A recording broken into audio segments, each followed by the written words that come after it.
Example number 7. A train whose mass is 20 ton moves at the rate of 60 meal per hour. एक train जिसका मास 20 ton आपको दे रखा है वो 60 मील पर आवर की स्पीड से मूव कर रही है. After steam it is shut off. It is brought to rest by brakes in 500 yards. अब उस ट्रेन को रेस्ट पर लाने के लिए ब्रेक लगाया जाता है. वो ब्रेक लगाने के बाद में कितनी डिस्टेंस कवर आउट करती है? 500 yards. Find the retarding force. अब हमें पता है वो पहले मोशन में थी, मोशन से उसको रेस्ट में लेके आ रही हैं, तो उस मोशन को रेस्ट पे लाने के लिए हमने एक उसके अगेंस्ट एक फोर्स लगाया होगा. उस फोर्स को बोला गया है रिटार्डिंग फोर्स. और रिटार्डिंग फोर्स बताया है किसके इक्वल होता है? मास इनटू में retardation. Assuming it is to be uniform. तो हमें रिटार्डिंग फोर्स निकालना है. गिवन क्या आपको? ट्रेन का मास गिवन है 20 टन और उसकी इनिशियल वेलोसिटी गिवन है और रेस्ट पे लेके आ रहे हैं तो उसकी फाइनल वेलोसिटी क्या हो जाएगी? 0. और वो कितने डिस्टेंस कवर कर रहे हैं. तो मास गिवन है 20 टन. तो टन को पाउंड में कन्वर्ट करने के लिए, क्योंकि हमारे पास 3 यूनिट थी, कौन कौन सी? FPS system, CGS and MKS. तो एफपीएस सिस्टम के अंदर मास होता है पाउंड के अंदर, तो टन को पाउंड में कन्वर्ट करने के लिए 2240 से मल्टीप्लाई कर देंगे, मतलब 2240 से. एक टन है वो 2240 पाउंड के इक्वल होता है. इनिशियल वेलोसिटी क्या थी उसकी? 60 मील पर आवर. अब इसे भी हमें किस में कन्वर्ट करना पड़ेगा? एफपीएस सिस्टम में कन्वर्ट करना पड़ेगा.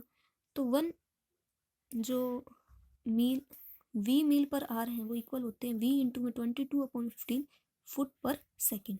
तो इसे फुट पर सेकेंड में कन्वर्ट करने के लिए 22/15 से मल्टीप्लाई कर देंगे तो इनिशियल वेलोसिटी आ जाएगी 88 फुट पर सेकेंड. अब उसे रेस्ट पे लेके आया जा रहा था तो उसकी फाइनल वेलोसिटी हो जाएगी 0. और वो कितने डिस्टेंस कवर कर रही थी? 500 यार्ड्स. तो इसे भी हम क्या करेंगे? एफपीएस सिस्टम में कन्वर्ट करेंगे, मतलब फुट में कन्वर्ट करेंगे. तो 1 yard is equal to 3 foot. तो 500 इंटू में 3 यानी कि 1500 फुट. अब हम बेसिक फॉर्मूला का यूज़ करते हैं. v² minus u² is equal to 2fs. Final velocity 0, initial velocity 88 थी. 2 इंटू में f पता नहीं है, s 1500. यहाँ से हम एक्सेलरेशन की वैल्यू निकाल लेंगे जो कि माइनस में आई है. बट हमें तो रिटार्डिंग फोर्स निकालना है तो हमें रिटार्डेशन की ज़रूरत पड़ेगी. रिटार्डेशन क्या होता था? नेगेटिव ऑफ एक्सेलरेशन हुआ करता था. इससे माइनस से मल्टीप्लाई करेंगे तो हमारे पास रिटार्डेशन आ जाएगा 968/375 फीट पर सेकेंड स्क्वायर. तो रिटार्डिंग फोर्स क्या आ जाएगा? मास इंटू में रिटार्डेशन.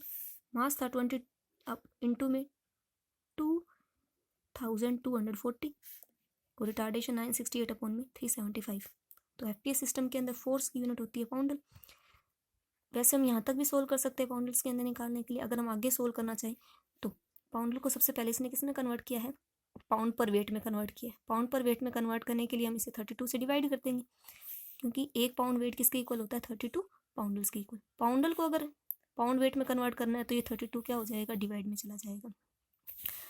अगर पाउंडल वेट को हम आगे टन में कन्वर्ट करना चाहते हैं तो 1 पाउंड इक्वल था 2240 टन की इक्वल.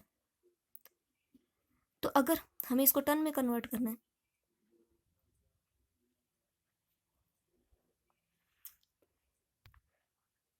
सॉरी 1 टन है वो 2240 पाउंड की इक्वल होता है.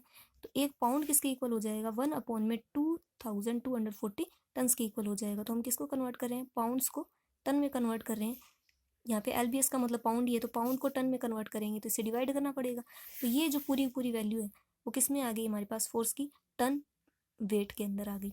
इसे पूरा सोल्व करेंगे तो आएगी वैल्यू 121/75 टन्स वेट. ये हो गया आपका रिटार्डिंग फोर्स.